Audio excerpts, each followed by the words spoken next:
안녕하세요. 조성민의 부동산TV 공인중개사 조성민입니다. 반갑습니다. 지난번 정부의 10.15 부동산 대책 이후 재건축, 재개발 지역의 토지거래 허가로 인한 2년 실거주 의무와 투기과열 지구로 인해 조합원의 지위 양도양수가 금지됐습니다. 그동안 조합원의 지위 양도양수 금지는 투기과열 지구로 지정된 일부 지역에서만 적용돼 강서구, 방화, 뉴타운 같은 경우에는 조합원 지위 양도양수가 가능했습니다. 그러나 서울 전역이 투기과열지구로 재지정됨에 따라 대부분의 정비사업이 양도금지 대상이 됐습니다. 이제는 투기과열지구에서 재건축인 경우에는 조합 설립 인가 이후, 재개발인 경우에는 관리처분계획 인가 이후에 아무리 사고 팔아도 조합원이 될 수 없습니다. 오늘은 재건축, 재개발 같은 정비사업에 있어서 조합원 지위 승계에 대해서 알아보겠습니다. 정비사업의 조합원은 그 대상 사업지에 토지 또는 건축물을 소유한 자로 조합원의 지위, 즉 새로운 아파트를 분양받을 수 있는 입주권을 다른 사람에게 넘기는 것을 조합원의 지위 양도 또는 승계라고 합니다. 조합원의 지위 승계 금지 규정은 도시 및 주거환경정비법 제39조에 이미 명시되어 있습니다. 정비사업의 조합원은 그 여러 명을 대표로 하는 한 명을 조합원으로 보게 되는데, 첫째로 토지 또는 건축물이 소유권이나 지상권을 소유한 자가 여러 명이 공유한 경우에도 그 공유자 중 한 명만 조합원으로 보게 됩니다. 둘째로 여러 명의 토지증 소유자가 1세대에 속할 때, 이 경우는 주민등록상 등재되지 아니한 배우자나 미혼인 19세 미만의 자녀도 1세대로 보고, 1세대로 구성된 여러 명의 토지 등 소유자가 조합 설립 인가 이후에 분가하여 주민등록상 동일 세대를 구성하지 아니한 경우에도 이혼이나 19세 이상의 자녀가 분가를 제외하고는 모두 1세대로 보고 그중 한 명만 조합원이 됩니다. 세 번째로 조합 설립 인가 후 한 명의 토지 등 소유자로부터 토지나 건축물이 소유권이나 지상권을 양수한 자가 여러 명이라 하더라도 그중 한 명만 조합원으로 보게 됩니다.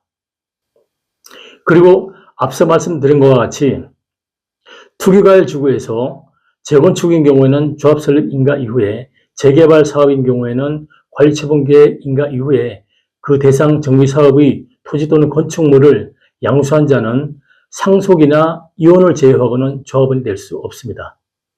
다만 근무상, 생업상 사정이 있거나 의료기관장이 1년 이상이 치료나 요양이 필요하다고 인정하는 질병치료나 취약, 결혼으로 다른 곳으로 이전하는 경우에 그 양수자는 조합원이 될 수 있습니다.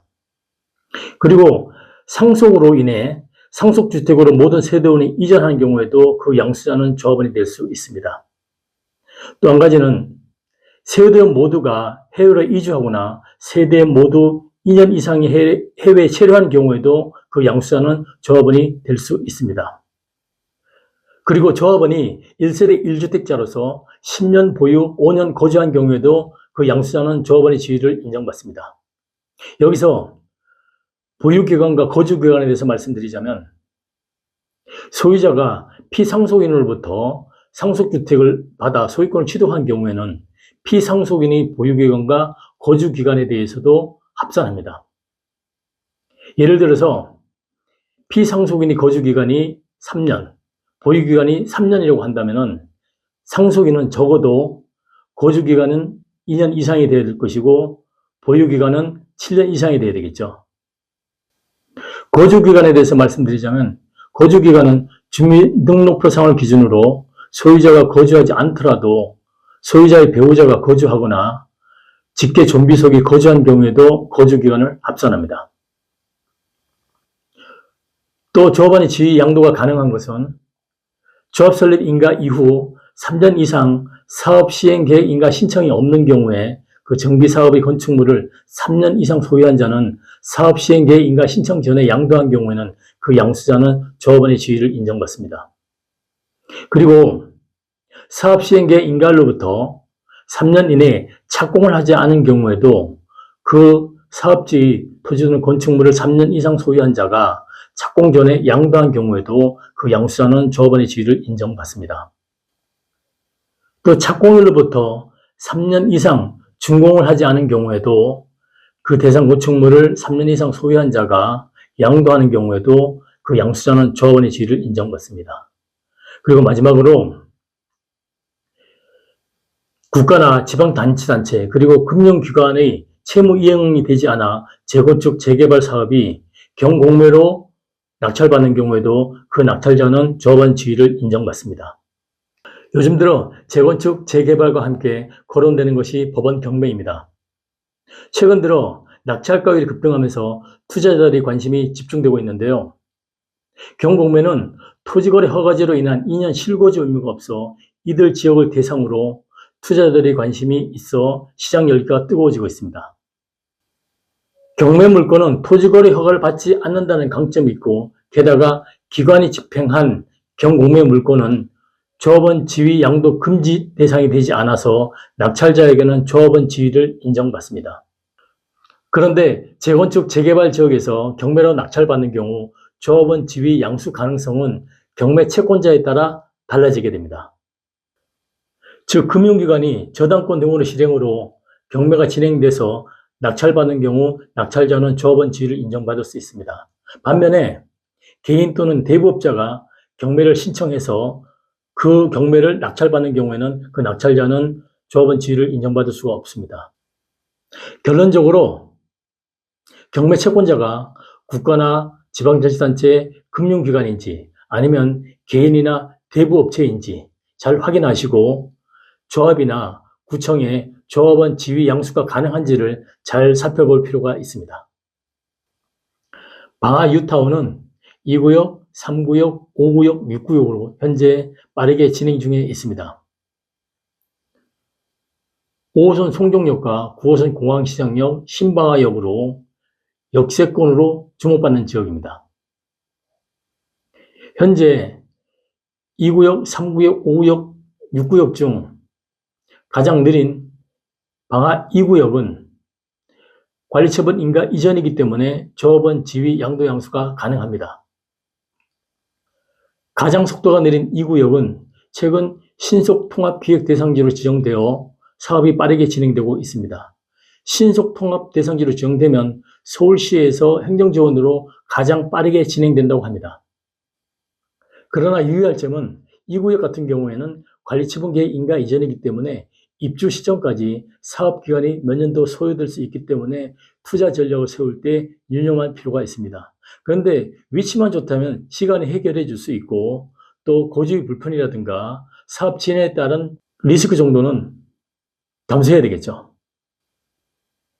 제가 지난번 올린 유튜브에 2구역을 설명하면서 토지거래 허가구역은 아파트를 제외한 단독, 다가구, 연립, 빌라 등 다세대는 실거주 의무가 없다고 말씀드렸습니다. 맞습니다. 그러나 방화 2구역은 신속통합기획대상지로 지정됨에 따라 이 경우에는 모든 주택이 실거주 의무가 있다는 점을 다시 말씀드리겠습니다. 그리고 방화 뉴타운에 대해서 구역별 설명은 지난번 올린 유튜브를 참조해 주시고요. 지금부터는 광고 시간을 갖겠습니다.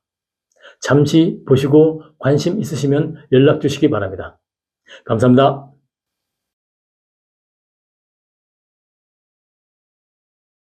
직장인들의 주거 입지 핵심이 무엇일까요?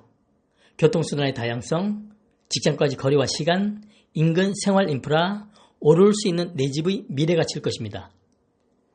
더트리얼 마곡 HQ는 5호선 송정역과 9호선 공항시장역을 걸어서 이동할 수 있는 더블 역세권에 위치해 있습니다. 송정역에서 한 정거장 김포공항역을 이용하면 5호선, 9호선, 서해선, 김포 골드라인 공항철도까지 무려 5개 노선을 누릴 수 있는 교통의 최적 입지입니다. 더구나 제2판교라 불리는 마곡 업무지구가 도보권에 있어 직장인들이 주거 수요가 넘쳐나는 곳이기도 합니다. 완벽한 생활 인프라도 갖췄습니다. LG 아트센터, 서울식물원, 강서구청, 롯데백화점, 원그로브, 이마트 트레이더스, 서울이대병원 등 생활이 편리합니다. 방화 유타운 정비 사업으로 주거 환경이 개선되고 제2마곡을 목표로 사업이 진행 중에 있습니다. 더 큰 상업지로 갈아타기 위한 환승형, 투자형, 실속형 아파트입니다. 이래서 더트리얼 마곡 HQ는 오를 수밖에 없습니다. 더트리얼 마곡 HQ는 투룸으로 즉시 입주 가능한 소형 아파트입니다. 특별한 혜택이 있습니다. 할인 분양, 입주 지원금, 세대별 창고 등 여러 혜택을 제공하고 있습니다. 더트리얼 마곡 HQ는 지하 2층부터 지상 14층까지 148세대입니다. 주거로 사용하는 101동, 102동과 오피스동 103동으로 모두 3개 동이 있습니다.